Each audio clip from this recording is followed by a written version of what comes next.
O testemunho a seguir foi enviado a mim recentemente por um velho amigo. Eu não ouvi falar dele desde então, mas espero, do fundo do coração, que ele esteja bem. Como você deve saber, eu estou em treinamento para ser um juiz. Minha formação estava quase completa e eu estava trabalhando num estágio remunerado como um médico legista, bem conhecido na área de Washington. Tudo isso mudou algumas horas atrás, quando eu fui demitido do cargo por me recusar a participar no que eu acredito ser um acobertamento. Mesmo que tenha sido alertado sobre as consequências, se vazasse qualquer informação sobre este caso, a minha consciência não ficaria bem se eu ficasse quieto. Isso é algo que as pessoas precisam saber. Há alguns dias atrás recebemos um telefonema da polícia do metrô sobre um possível corpo descoberto na linha vermelha. Desde que comecei a trabalhar como legista, temos respondido a algumas chamadas no sistema de metrô. A primeira vez foi uma mulher que tropeçou em uma mala de alguém ao tentar ultrapassá-la nas escadas rolantes. E ela acabou com o pescoço quebrado. 2 vezes fomos chamados por um ataque cardíaco. Poderia ser o Kira. Tô brincando. E uma vez para um assalto tarde da noite.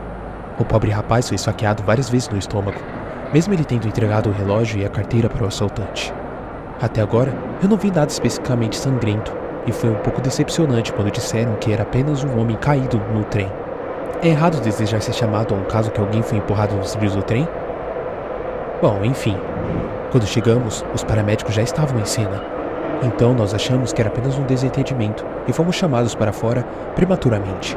Mas a fita da polícia bloqueou toda a plataforma da estação.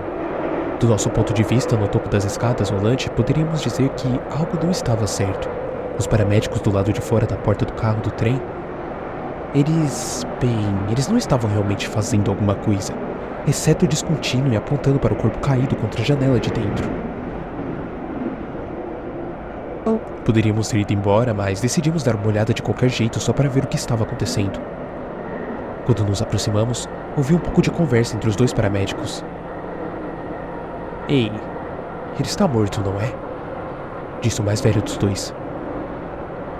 Sim, mas os mortos não fazem isso. Fazer o quê? Eu pensei. Uma vez que eles nos viram, eles rapidamente concordaram que o homem estava morto e logo saiu de cena para nós analisarmos. É evidente que esta não era uma chamada de que eles queriam lidar. Eu podia sentir isso. A polícia também não era de muita ajuda. Eu conversei com os policiais na cena enquanto o doutor entrou para dar uma olhada no homem que estava no trem. Um dos detetives comentou que não havia sinais de assassinato. Todas as testemunhas afirmaram que o cara simplesmente sentou-se, como todos os outros, e em seguida, ele parou de respirar. Causas naturais, eu pensei. Parecia só mais um caso seco. Mas, quando olhei por cima do meu ombro para o doutor, ele parecia confuso. Bem, olhe para isso, disse ele para mim quando eu entrei no vagão. Ao me aproximar, parecia que o homem estava dormindo, como qualquer passageiro faz quando sabem que sua parada não está perto. Olhar para o quê? Eu perguntei. Os olhos. A cabeça do homem estava para frente, com o queixo no peito, de modo que eu tinha de me ajoelhar para conseguir dar uma boa olhada em seu rosto. Quando fiz isso, o doutor começou a falar algo consigo mesmo, como ele costumava fazer, apenas repassando a sua lista mental. Tá, ele não respira, não tem pulso, a sua pele está gelada. O tempo aproximado da morte foi entre as 6 ou 8 horas atrás. Eu estou no corredor do trem, tentando fazer uma análise com uma lanterna e pino, já que a pouca iluminação do trem não estava ajudando muitas coisas. Os olhos do homem estavam abertos e ele parecia estar olhando para mim. Não é raro, por isso eu me inclino mais perto na esperança de descobrir o que o doutor queria que eu visse, de modo que eu não parecesse um idiota. Então, o cadáver piscou.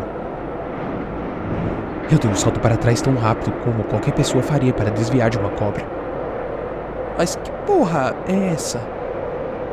Eu tentei dizer. Exatamente, disse o doutor. Tem que ser apenas um espasmo muscular, certo? Olha, eu também pensei nisso. Mas, veja isso. Ele pega o cara pelo cabelo e puxa a cabeça para trás. Com a outra mão, ele acena um dedo na frente dos olhos abertos do homem, que em seguida começaram a acompanhar como o doutor move o dedo para a esquerda e para a direita. Então, o homem olhou para mim e piscou novamente. Olha, doutor, você já viu algo assim antes? Eu pergunto. Não. E Ele está morto? Bem, morto como uma porta. Deixamos o oficial encarregado e sabemos que não foi possível determinar a causa da morte no local.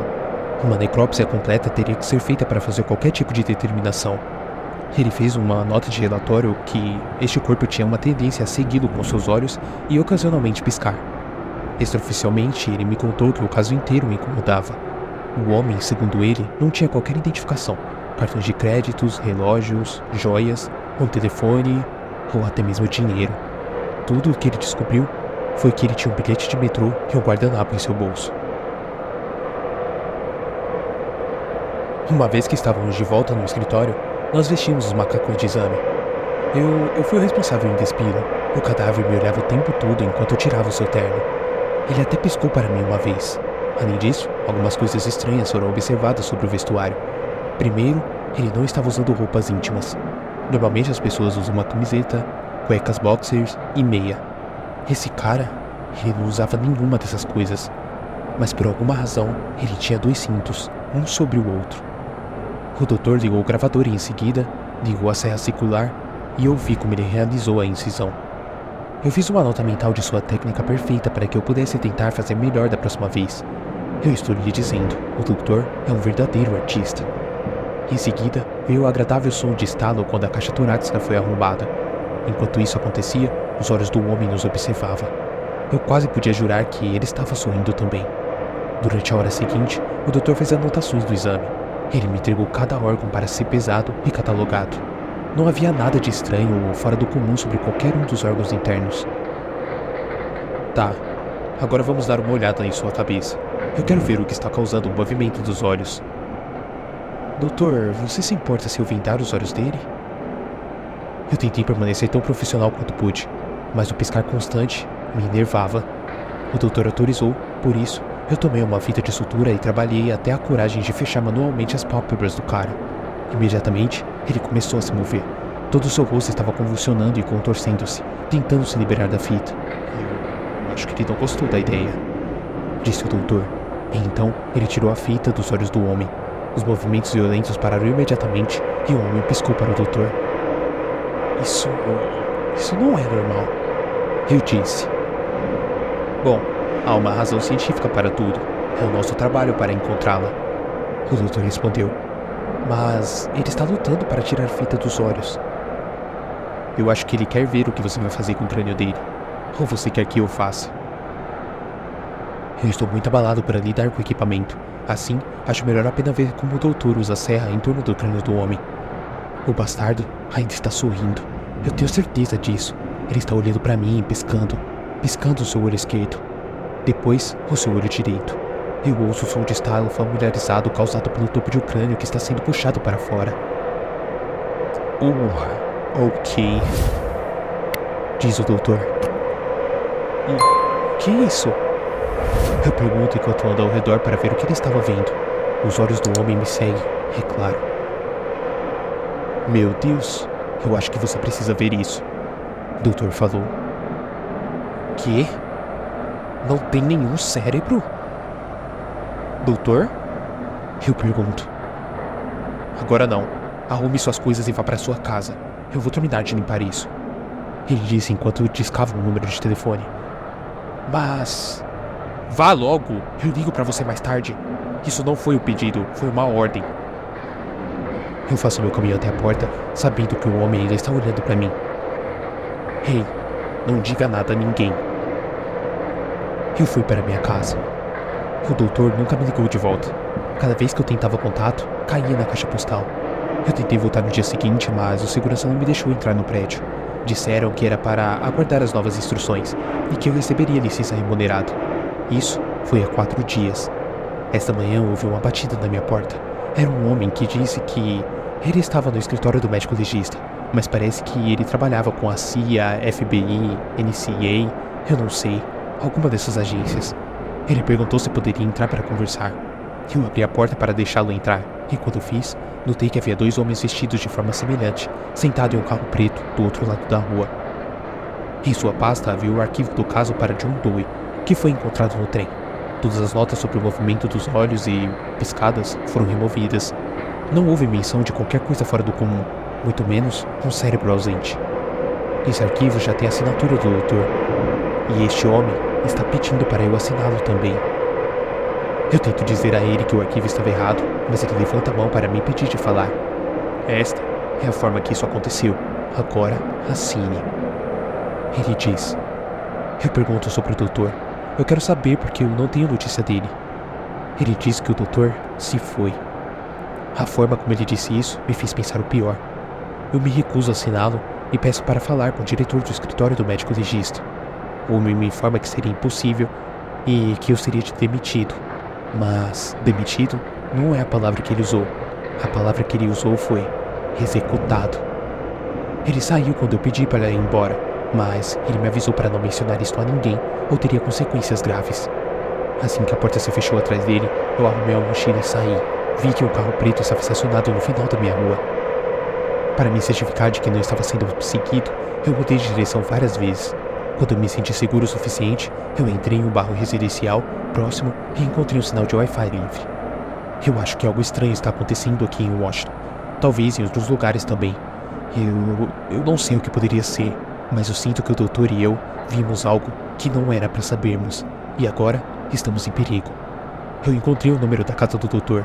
E quando liguei para ele, foi direto para o correio de voz. Eu tentei deixar uma mensagem para ele, mas a linha ficou muda depois que eu comecei a falar. Se alguém está monitorando os meus telefonemas, é possível que meu carro também esteja grapeado. E eles já sabem exatamente onde eu estou. Mais uma vez, talvez eu seja apenas paranoico ou louco. Talvez haja uma explicação completamente lógica para o cadáver espantalho que pisca e sorri. E eu não posso imaginar como algo assim poderia existir, ou por que existiria. Eu estou com medo, muito, mas muito medo.